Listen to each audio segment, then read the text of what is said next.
हमारे भारतीय इतिहास में कई योद्धा आए, पर कई योद्धा ऐसे थे जिन्होंने हमारे दिल और दिमाग पर अपनी छाप छोड़ी। उनमें से थे हरि सिंह नलवा। हरि सिंह नलवा, जो यूएस अपना परचम अफगानिस्तान तक नहीं फहरा पाया और रातों रात अफगानिस्तान से भाग गया। हरि सिंह नलवा ने सिख राज की स्थापना अफगानिस्तान तक की। पठान हरि सिंह नलवे के नाम से ही थर थर कांपते थे। रात को बच्चा जब नहीं सोता था तो माँ कहती थी, सो जा, नहीं तो नलवा आ जाएगा। जी हाँ दोस्तों, मैं आपका दोस्त सुखविंदर सिंह और आप देख रहे हैं ज्ञान गुरु। हरि सिंह जी का जन्म 1791 में हुआ। 7 साल की उम्र में उनके पिताजी सरदार गुरदयाल सिंह जी का देहांत हो गया और उनका पालन पोषण उनकी माता जी ने किया और उनको 7 साल की उम्र से ही शस्त्र विद्या की सिखलाई देनी शुरू कर दी। कुछ साल बाद जब हरि सिंह बड़े हुए और उनकी उम्र 14 साल हुई, महाराजा रणजीत सिंह दीवान लगाते थे। उस दीवान में हर कोई अपनी अस्त्र शस्त्र की विद्या दिखाता था और उनकी नज़र हरि सिंह पर पड़ी।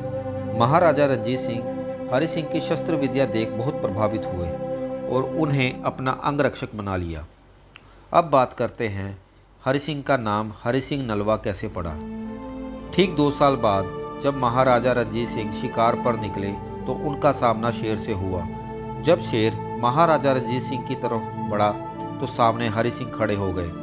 उन्होंने अपने हाथों से ही शेर का मुकाबला करना शुरू कर दिया और शेर दोनों हाथों से शेर का मुंह पकड़कर जुबाड़ा ही उखाड़ दिया। दोस्तों, उस समय हरि सिंह की उम्र 17 साल थी। महाराजा रणजीत सिंह भागकर हरि सिंह के गले लग गए और कहा, तू मेरा राजा नल है। महाराजा रणजीत सिंह राजा नल से बहुत प्रभावित थे। वह भी इसी तरह से शेर का मुकाबला करते थे। दोस्तों, इस तरह हरि सिंह का नाम हरि सिंह नलवा पड़ा। 17 साल की उम्र में हरि सिंह नलवे ने महाराजा रणजीत सिंह के साथ जंग लड़नी शुरू कर दी और कसूर का मैदान फतेह किया। इस जंग में हरि सिंह नलवे की अहम भूमिका थी। दोस्तों, 17 साल की उम्र में आजकल बच्चों को ये तक नहीं पता होता कि उन्होंने ज़िंदगी में क्या करना है, और हरि सिंह नलवे ने कसूर का मैदान फतेह कर लिया और इसके साथ ही हरि सिंह नलवे को निजी फौज का फौजदार बना दिया। दोस्तों, साथ ही हरि सिंह जी को जागीर में भी इजाफा कर दिया गया। उस समय हरि सिंह जी की जागीर की आमदन 9,90,000 थी। हरि सिंह जी उस रकम का कुछ हिस्सा गुरुद्वारों की सेवा और गरीबों में और कुछ अपनी सेना में लगाते थे। उस समय 9,90,000 बहुत बड़ी रकम हुआ करती थी। वह अपने पर 1 रुपया तक नहीं खर्च करते थे। महाराजा रणजीत सिंह की सेना में और भी कई योद्धा जर्नैल थे, पर हरि सिंह नलवा महाराजा रणजीत सिंह के खास जर्नैल थे। हरि सिंह ने जब मुल्तान फतेह किया तो वह बहुत बुरी तरह से जख्मी हो गए और उनका बचना बेहद मुश्किल हो गया। महाराजा रणजीत सिंह ने 4 बार मुल्तान को फतेह किया और 3 बार वहाँ के राजा मुजफ्फर खान ने आत्मसमर्पण किया और चौथी बार उस इलाके के सभी पठान इकट्ठा होकर महाराजा रणजीत सिंह के लिए युद्ध करने को कहा। महाराजा रणजीत सिंह ने अपने बड़े बड़े जर्नैलों को तैयार किया, जिसमें सरदार खड़क सिंह, सरदार निहाल सिंह अटारी, सरदार फतेह सिंह, सरदार अजैब सिंह, सरदार निदान सिंह पंजहत्था, सरदार अजैब सिंह रंधावा, सरदार अमर सिंह मजीठिया, इन सब की अगुवाई हरि सिंह नलवा कर रहे थे। उस समय मुजफ्फर खान के किले की दीवारें 18 फीट ऊंची थी और इतनी मजबूत थी कि उन्हें तोड़ना बेहद मुश्किल था। फिर आगे बढ़कर हरि सिंह खुद किले की दीवार तोड़ने के लिए बारूद लगाना शुरू किया। तभी ऊपर से पठान सेना ने अगन हांडी फेंकनी शुरू कर दी, जिसे हम पेट्रोल बम भी कहते हैं। उस युद्ध में हरि सिंह ने युद्ध तो जीत लिया, पर वह इतने जख्मी हो गए थे कि उन्हें बचना बहुत मुश्किल हो गया। तभी महाराजा रणजीत सिंह को पता लगा कि हरि सिंह बेहद जख्मी हो गए हैं, उनका बचना बेहद मुश्किल है, तो वह अपने लश्कर लेकर मुल्तान की तरफ चले गए।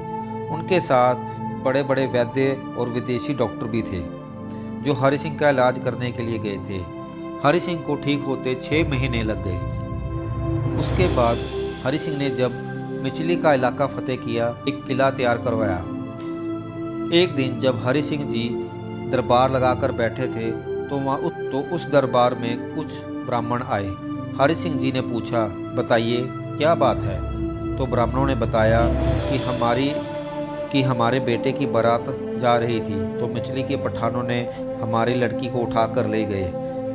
हमारी लड़कियां पठान आगे भी उठाकर ले जाते हैं और उनका बलात्कार कर कर उन्हें मार देते हैं। हरि सिंह जी ने पूछा, बारात में कितने लोग थे?